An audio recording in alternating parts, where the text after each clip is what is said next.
What if you could meet the women that made the West what it was? And the people who came across the trails.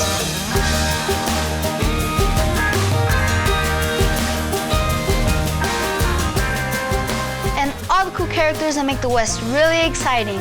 And maybe most important, the people that were here before us.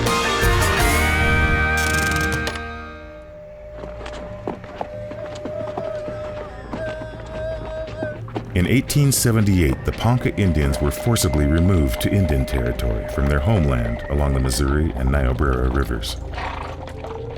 They lived in the hot country for 2 years, and many of their people died from disease.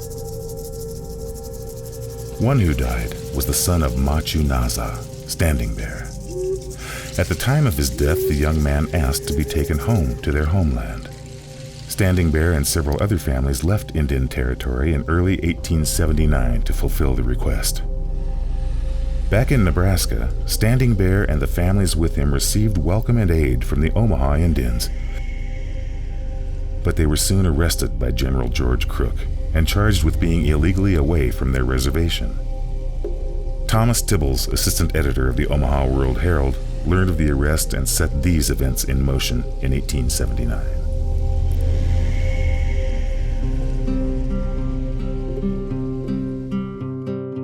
So this is where Standing Bear's trial took place in Omaha, Nebraska.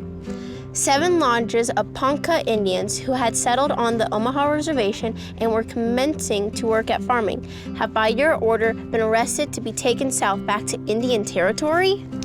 Being arrested for farming seems kinda harsh. I think the arrest was because he left the Indian Territory in Oklahoma. But that's the point. What rights did Indians have in 1879? Not many, I guess. None, according to this account. These trial transcripts are fascinating. Standing Bear was the leader of the Poncas, and he was the main defendant. His attorneys were John L. Webster and Andrew J. Poppleton. The judge was Elmer Dundee, and the prosecutor was Gino Lambertson. How did he defend himself? He didn't speak. He spoke Ponca and Omaha. He had an interpreter at the trial. Is that who I think it is? I don't know, but we should go find out.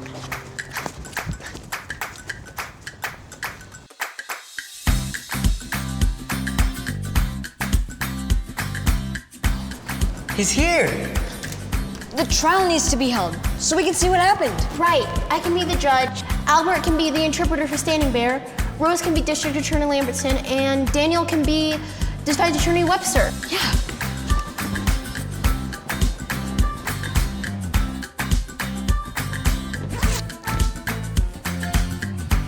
Court is now in session. Attorney Lambertson, are you ready to proceed? Yes, Your Honor. Mr. Webster? Yes, Your Honor. We will start with Standing Bear's testimony through transcript. Does the court think an Indian is a competent witness? They are all competent for the purpose of civil and criminal court. The law has no distinction against race, color, or previous conditions. How did he and his people live in the Indian Territory? He says, when I got down there, I saw the land. The land looked good to my eyes. Some places looked good, but you kick up the soil a little, and you find lots of stone. It was not fit to farm. The hot climate did not agree with me. From the time I went down there until the time I left, 158 of us died. I haven't a place in this world. I have nowhere to go. And how many of his children died in the Indian Territory? 2 died down there. His son could talk English and write and was a great help to him. And whenever he thinks of it, it makes him feel bad. That is why they came back to Nebraska, so they can bury the bones in their ancestral land. When he and his people left the Indian Territory, did he plan to keep on exercising his acts as chief? Objection. Leading the witness. Overruled, you may answer. He didn't consider himself a chief. He didn't consider himself a head man. But he saw himself and the others as being alike. Thank you, sir. Your witness? Attorney Lambertson, you may cross-examine the witness. When he left the Indian Territory, did he intend to go back to the former reservation in the Dakota Territory, or did he intend to go to the Omaha Reservation? He said he wanted to go to the land that he owned, the land that he never sold, because he promised his son that he would bury his bones there and live the rest of his days there. Your Honor? We don't believe that Standing Bear is being treated fairly. That his right of habeas corpus, the right of every human being, is being violated. Standing Bear, do you have anything you would like to say to the court? That hand is not the same color as yours, but if I pierce it, I will feel pain. If you pierce your hand, you will also feel pain. The blood that will flow from mine is the same color as yours. I am a man. The same God made us both.